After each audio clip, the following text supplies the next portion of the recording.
Hey indie fans, and welcome to a new feature on the channel called Indie Watch. This weekly series will give you a rundown of 5 indie titles that are absolute must-plays for this week, allowing you to spend your time and money wisely and ensure that you never miss out on a new indie gem. The end of April promises to be a blockbuster week for indie games, so I won't keep you waiting any longer. Here are the games that you need to add to your wishlist ahead of this week's indie releases. In at number 1 we have Manor Lords.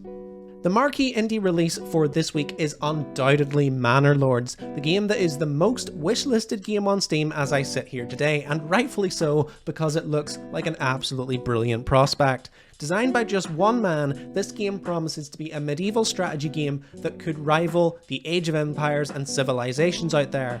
It's basically a love child of war-themed games like Banner Lords, city builders like City Skylines, and world conquest games like Civ, blending all the best parts together to offer deep, nuanced, and historically accurate gameplay, well worth jumping into. This game drops into early access on the 26th of April, and considering how many eyes have been on this title ahead of launch, you would be a fool not to check this one out, so be sure to do that and see what all the fuss is about. In at number 2 we have Echoes of Plum Grove. Speaking of growing a bustling community from the ground up, we have another game that will ask you to do that dropping this week in the form of Echoes of Plum Grove. This is a traditional farming sim game with an art style not too unlike Tinykin and the upcoming The Plucky Squire, but the inspiration for the gameplay is definitely more in line with titles like Stardew Valley and Coral Island. It has all the trappings of games of this nature, with farming, crafting, festivals and socializing with the locals being key to your success, but Echoes of Plum Grove also has a gritty side to it. The game has survival mechanics that will need you to overcome adversity, rid yourself of disease, and you'll need to be prepared if you want to survive the harsh winter. But the good news is this works both ways, and if you don't like someone in town, you could just make sure they don't stick around, if you know what I mean.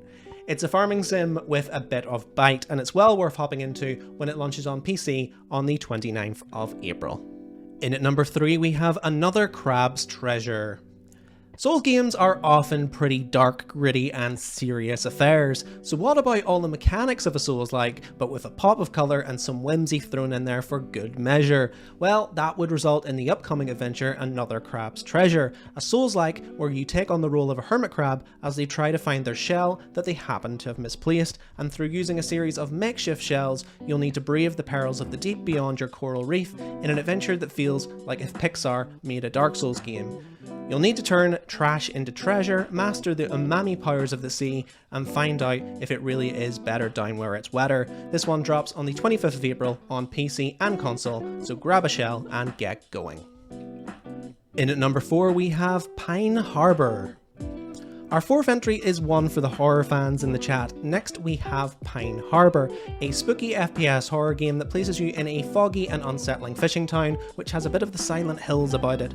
And your job is to find the resources needed to survive because, as you might expect, not every living thing you find in this sleepy town is going to want to be your friend. From the looks of things, it picks up where Alan Wake 2 left off in terms of setting, as you make your way through dense forests in the dead of night and fight off a brand of mutated monsters that are just begging for a bullet in the head. On this quest for survival, you'll also find the residents of the town, and with your help, they'll help you uncover the secrets of the fishing town ruined by technological advancements, and who knows, if you keep stocked up on bullets, you might just live to tell the tale. This one drops into early access on the 25th of April, so if you're on the hunt for something to give you a fright, Pine Harbor must be your next place to visit. And in at number 5, we have Footgun Underground. Then finally for this week we have a 2D platformer action roguelike called Footgun Underground, a game where traditional 2D combat meets soccer in a weird and wonderful way. As you awake an unknown amount of years into the future, you find that you have a cybernetic leg enhancement and the ability to use footballs to blow enemies to kingdom come, and it would be a shame to let an opportunity like that go to waste.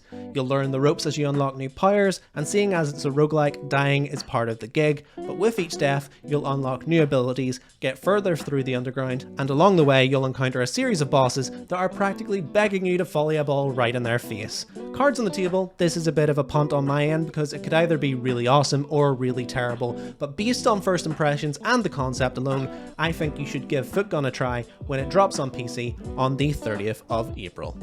So there you have it, folks. These are the 5 indie titles that I would say are worth looking into this week. So absolutely give them a wish list and pick them up above all others. There are some amazing options there, but if I missed any, let me know, and also highlight them in the comments so people can see those as well. If you want to see more from this channel, be sure to watch our other videos, like, comment, subscribe, do everything you can to support us.